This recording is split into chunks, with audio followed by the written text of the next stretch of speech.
Hello नमस्कार दोस्तों, कैसे हैं आप सभी लोग।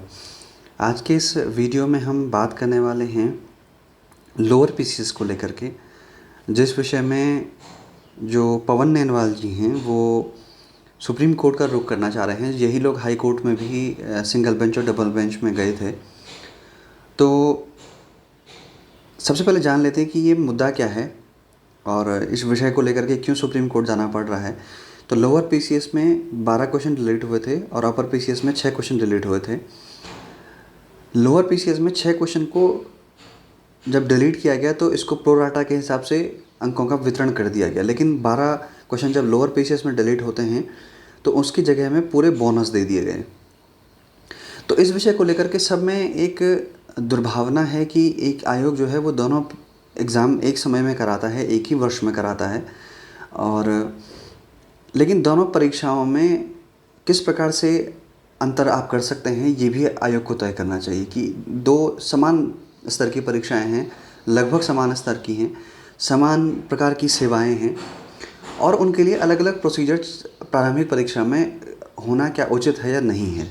तो ये विषय निश्चित रूप से महत्वपूर्ण है कि जब एक परीक्षा में 12 क्वेश्चन डिलीट हुए, एक में 6 डिलीट हुए, 6 वाले क्वेश्चन के लिए अलग नियम, 12 क्वेश्चन वाले के लिए अलग नियम, ये कहाँ तक उचित है।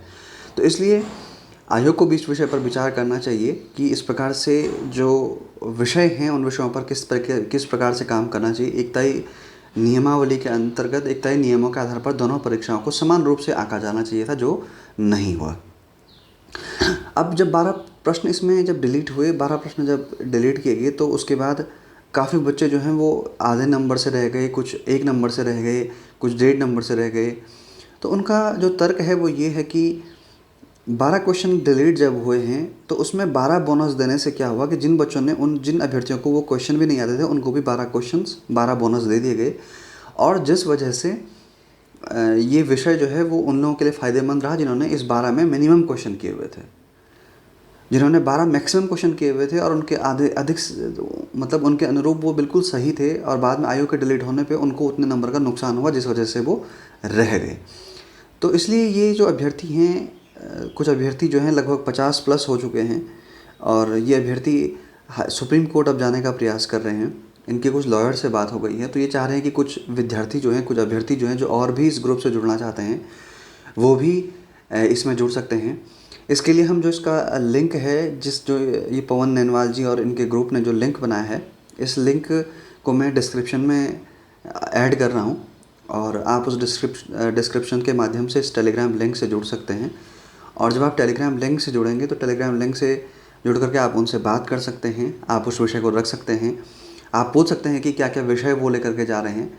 और अगर आप चाहते हैं कि मुख्य परीक्षा में आपको भी मौका मिले तो आप इस माध्यम से इनके साथ जुड़ सकते हैं, टेलीग्राम लिंक के माध्यम से।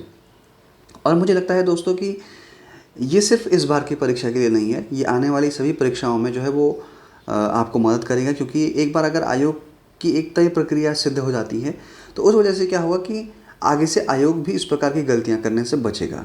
जो 12 क्वेश्चन डिलीट हो गए बहुत बड़ी गलती है, 6 क्वेश्चन डिलीट हुए बहुत बड़ी गलती है।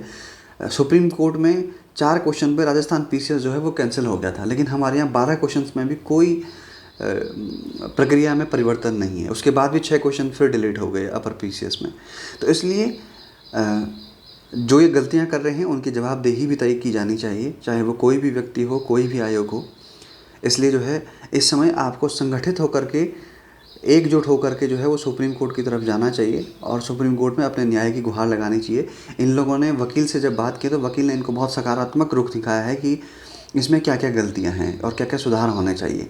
तो इसलिए अगर सुप्रीम कोर्ट के वकील अगर इनको आश्वासन दिया है तो इसके मतलब उस विषय में ज़रूर आपको इस विषय में सोचना चाहिए। जो लोग 3 मार्क्स तक रह गए हैं, 3 से 5 मार्क्स तक, उनको निश्चित रूप से संगठित होना चाहिए और एक साथ जुड़ करके जो है वो सुप्रीम कोर्ट जाना चाहिए।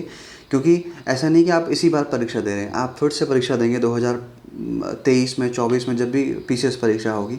तो अगर फिर से आप इसी कारण से रह जाते हैं तो ये आपके लिए निश्चित रूप से एक डिप्रेशन का कारण होगा, एक दुख का कारण होगा। इसलिए इस समय जब बच्चे संगठित हैं तो आप उनके साथ जाइए, आप उनका साथ दीजिए और आपको सिर्फ उनका सहयोग करना है। बाकी तो अभ्यर्थी 2-3 ही होते हैं जो फ्रंट पे जा कर के लड़ते हैं।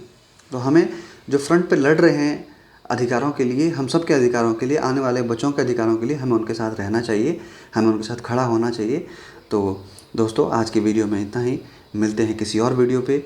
और टेलीग्राम लिंक जो है वो डिस्क्रिप्शन में आपको मिल जाएगा, और आपने अगर चैनल सब्सक्राइब नहीं किया तो आप चैनल सब्सक्राइब ज़रूर करें। तो बहुत बहुत धन्यवाद दोस्तों, आज की वीडियो में इतना ही, मिलते हैं किसी और वीडियो में, तब तक के लिए धन्यवाद।